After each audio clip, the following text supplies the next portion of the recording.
In some positive news, women's rugby is set to get a boost through the Gauteng Women's Rugby Institute, the first of its kind in the country. It is an ambitious high-performance program that will develop players between the ages of 18 and 24. The institute was opened yesterday and eNCA's Hloni Mtimkulu was there.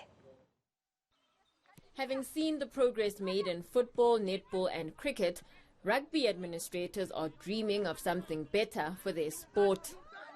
The Gauteng Women's Rugby Institute has launched a program that it hopes will steer the women's game towards elite level.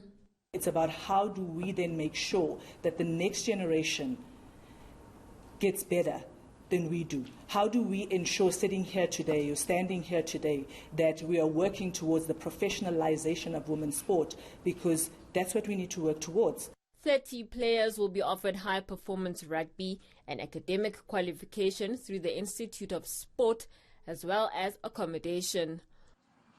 One of the aims is to produce senior players who will have a future beyond the sport. It's aimed at 18 to 24-year-olds, an age group that has been identified as the development gap in women's rugby. We only pick them up later when they're about 24 years old. And then we start trying to develop them in becoming a Springbok and becoming a provincial rugby player, and that's too late. And I think that's the main reason why we're so behind. I don't think we're way behind, but we are behind. The program also has backing from established players in the game.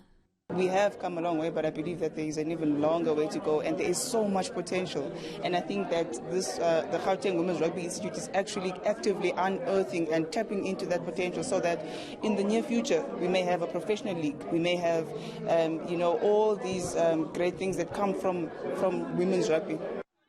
Applications to the institute are open.